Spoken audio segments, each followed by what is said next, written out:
I'll start out with kind of our process. We have BAU coordinators in every field division. So in this particular instance, we got a call from our BAU coordinator who's there in Anchorage, who's one of the special agents there, and she requested BAU assistance on this particular case. And so her role then as the coordinator and as liaison is to provide us information about the case so that we could understand that this specific investigation and what's been going on with it in order to analyze the investigation from a behavioral point and then provide some assistance or input to that case. The initial request was for media assistance, and that's one of the services that we offer is to help with media strategy in these types of cases. What BAU has developed is a very particular type of way that we would provide that media assistance. We look at that media strategy not just as information, but as a way to use specific information and or language in order to target certain groups that we're trying to target our message towards, or to elicit some type of response. And so it's not just about putting out information, it's about using that information in a very tactical way to further the investigation. And so in this particular instance, as we do with many serial cases that we get involved with, our advice was to not broadcast this as a series. Specifically that it was attributed to a single offender. There are many reasons why we would do that. In this particular instance, we thought that it would cause an extra or additional attention to this case that would not be warranted as part of the investigation. And so the idea was that the Anchorage police would put out the safety message, which is be aware of your surroundings, pay attention. There have been some homicides in the area, in specific areas, but not to necessarily link it as a series. And that was early in the investigation, in which we weren't quite sure if it was a series. We thought that it could be, but we weren't prepared yet to broadcast that out to the public. One of the possibilities is for an offender to change weapons, and then we don't have that linkage for further types of crimes.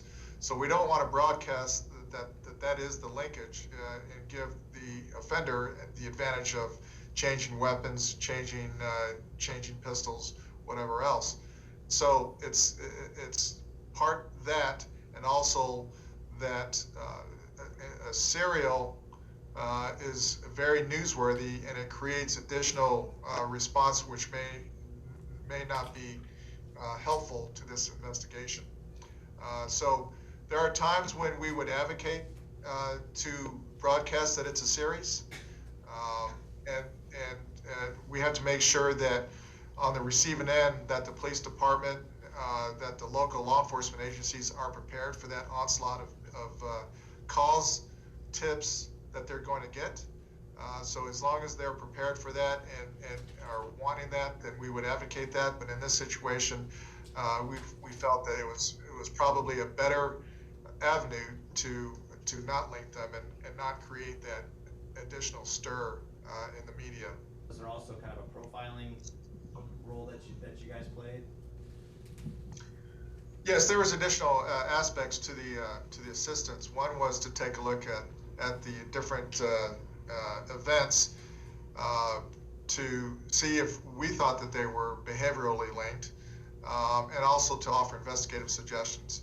And so we did do that. I can't go into the specifics about what we offered, but we call out it's investigative suggestions that we offered to them throughout the course, which our goal here at BAU is to help further that investigation and to help the local police agency think about some avenues that they may not have thought about, because we're looking at it differently.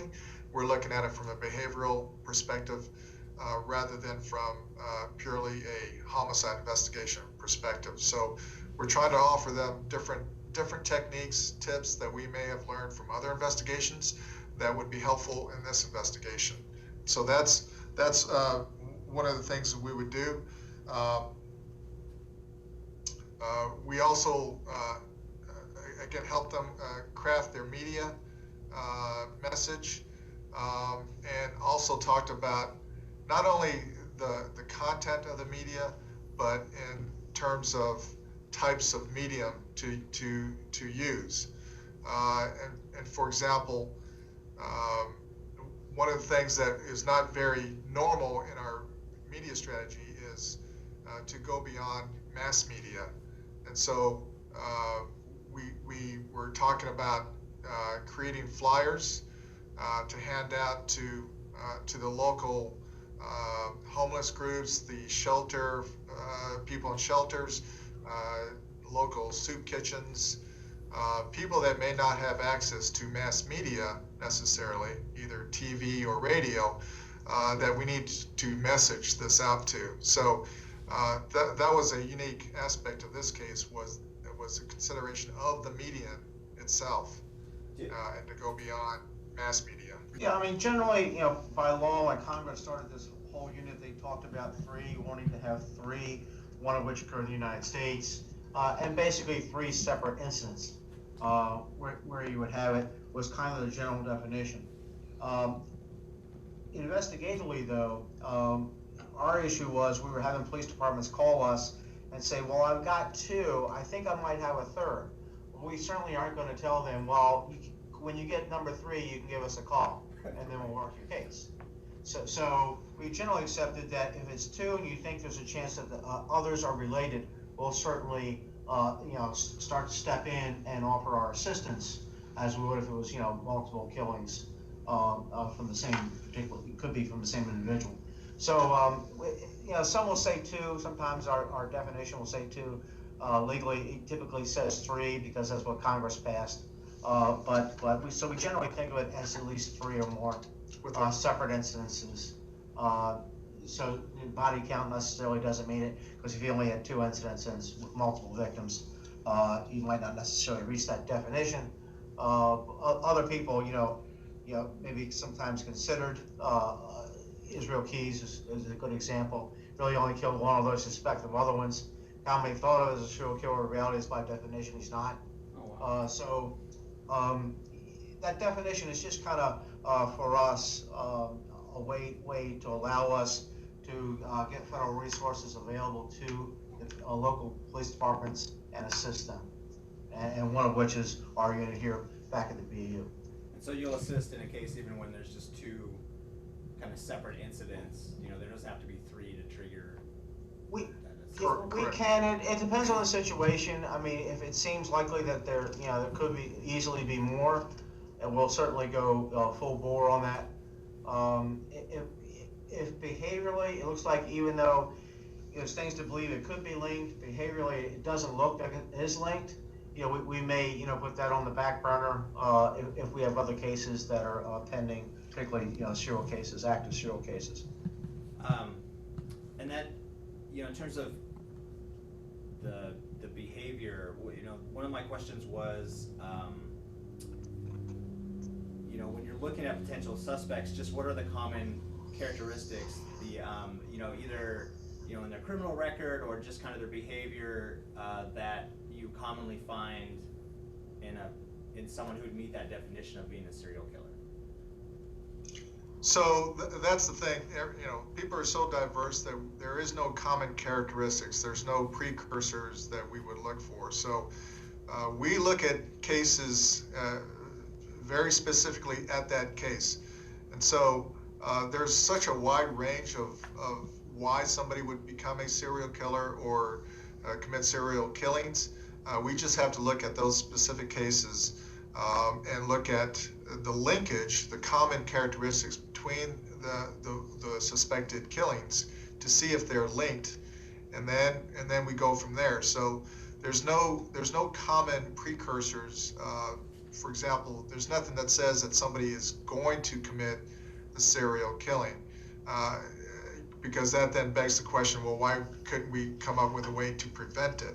So because there's no common profile or common characteristics pertaining to serial killers, because there are different types of serial killers, that we can't, there's no way to answer that question as far as precursors or things to look for.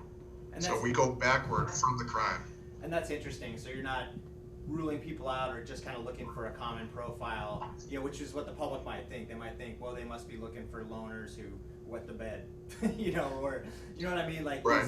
what our conception would be of a serial killer. Right, and so what you're talking about is some earlier thoughts or philosophies on how to look at this.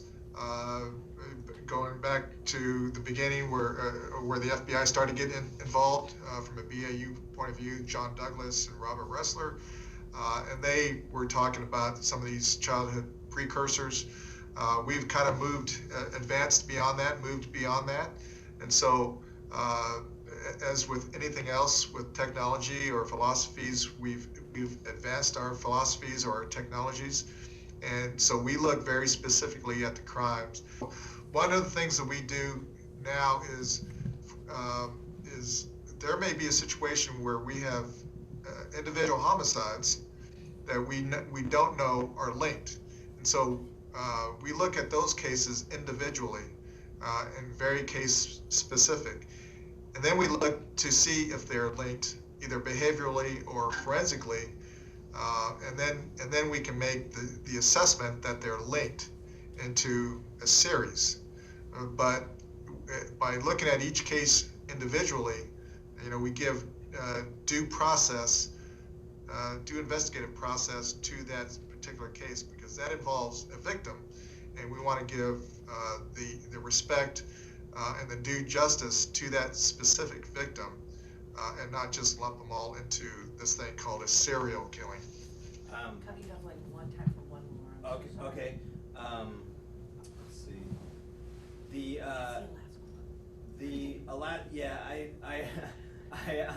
I want to ask you this because I don't want to say this if it doesn't appear true. I found that there have been efforts to make it, a database of serial murder victims. As in many statistical comparisons, Alaska seems to be high on the list per capita of people who are killed as parts of serial murders.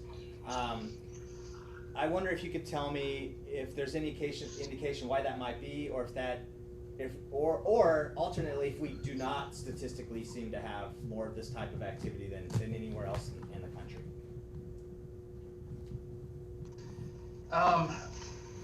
When you look at recent numbers, based on some of the resources out there to the public, the Radford collection, there aren't a whole lot of recent cases in Alaska where those victims are attributed to a serial killer. Looking at those stats, it's primarily in the early to mid 80s. So when you look at the homicides overall and how many recently are attributed to serial killers, there's really not that many. And Israel Keys does not fit that description, or he would not be considered. His victim in Alaska would not be considered one of those. Well, his victim was in Alaska, but that's the only one that we are certain of. Okay. I don't suppose you all. So what Nathan has looked up is since 1985, only 10 homicides have been attributed to serial killings in Alaska. So again, it's one of those things. If you look at statistics in an aggregate, it looks bad for Alaska per capita, but when you look at, say, what's going on in the last 10 years, it's not particularly that bad. Now, we can have a discussion about homicide rates in Alaska. They seem to be a little high, but we were kind of caught off guard with this question, and so did some research and found that Alaska is really not, although it's listed as per capita the highest state. If you look at it from going back many decades, it's really not that bad. So again, it's one of those things where we would want to debunk that because again, to say that Alaska has the highest rate of serial killings kind of throws in fear and nervousness for the state of Alaska, and I think it's undue because again, only 10 homicides have been attributed to serial killings since 1985. Since 1985, of course, there's been new people in positions of leadership within law enforcement, new philosophies, new policing techniques and philosophies. So a lot of things have changed since 1985, and I think it's unfair to put that label onto the state of Alaska.